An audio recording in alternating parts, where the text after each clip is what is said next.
Hello guys, welcome to my new mini blog. বন্ধুরা, সকালে duty থেকে যাওয়ার সময় রোডের সাইডে দেখুন আমরা কি দেখেছি। এটাকে কি বলে? ঘ্যাটকোল। আমাদের এদিকে ঘ্যাটকোল বলে, আপনাদের ওদিকে কি বলে বলবেন। দেখুন আমার বন্ধু এখন যাচ্ছে ওই ঘ্যাটকোলটা উঠাতে।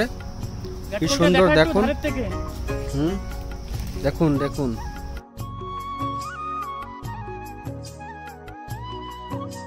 বাটা খেতে খুবই সুন্দর হয়, পেঁয়াজ রসুন দিয়ে মস্ত বাটা করবেন, খেতে খুব বড়িয়া লাগবে। এই জঙ্গলে কত ঘ্যাটকোল পাওয়া যাচ্ছে, এই দেখুন প্রচুর বড় বড় পাতা। এই দেখুন আর গংড়া দোষ দেখুন কতগুলো ঘ্যাটকোল পেয়েছে।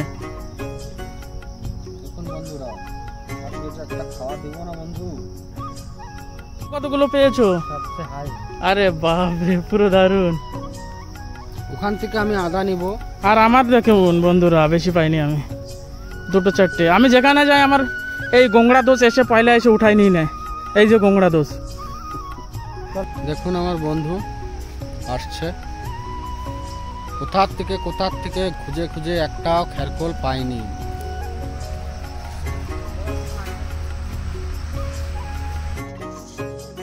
বন্ধুরা, আমাদের চারকোল ওঠানো হয়ে গেছে। দেখুন কতগুলো বন্ধুরা, খারকোল। আমি জানি না নামটা, আমার বন্ধু ভালো জানে। এই বন্ধুটার নাম হলো গংড়া বন্ধু, আর আমার বন্ধুটার নাম হচ্ছে গটি। এবার আমরা ঘ্যাটকোল শাকগুলো বেছে নিচ্ছি। দেখুন এইভাবে সব পাতাগুলো ভালো করে বেছে নিতে হবে, কোনো খারাপ পোকা বগেরে কিছু আছে নাকি, এরকম একটা একটা করে ভালো করে দেখে নিয়ে নিচ্ছি।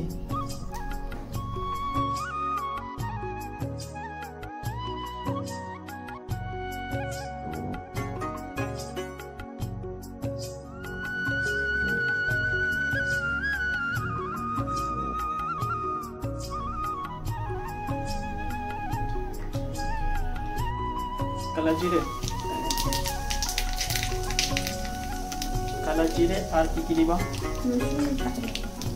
ঠিক আছে, দিয়ে দাও।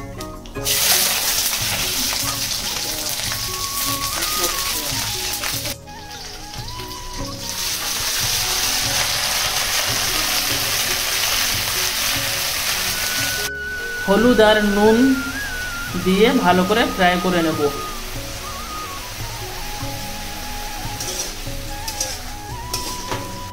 বলু, এবার আমরা কি করব?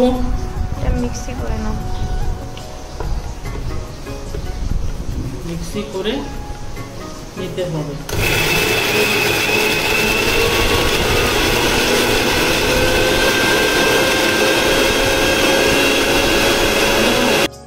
আমার পাতা বাটা হয়ে গেছে।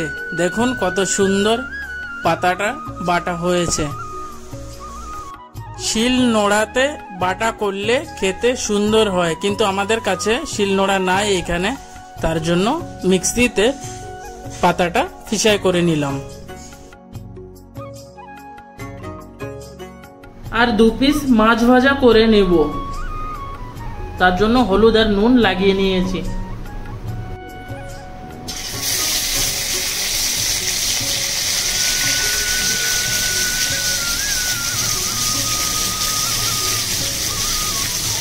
বন্ধুরা, আমার মাছ ভাজা হয়ে গেছে, এবার মাছ তুলে নেব।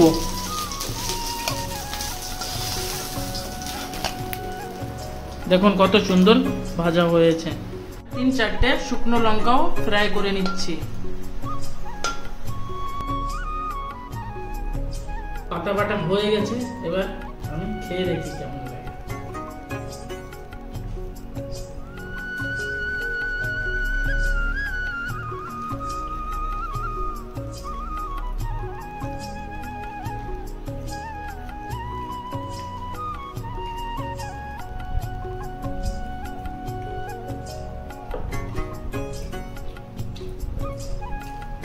সেই টেস্ট হয়েছে।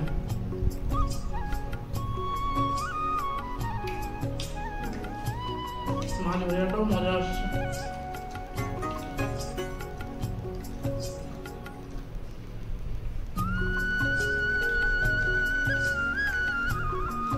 দারুণ।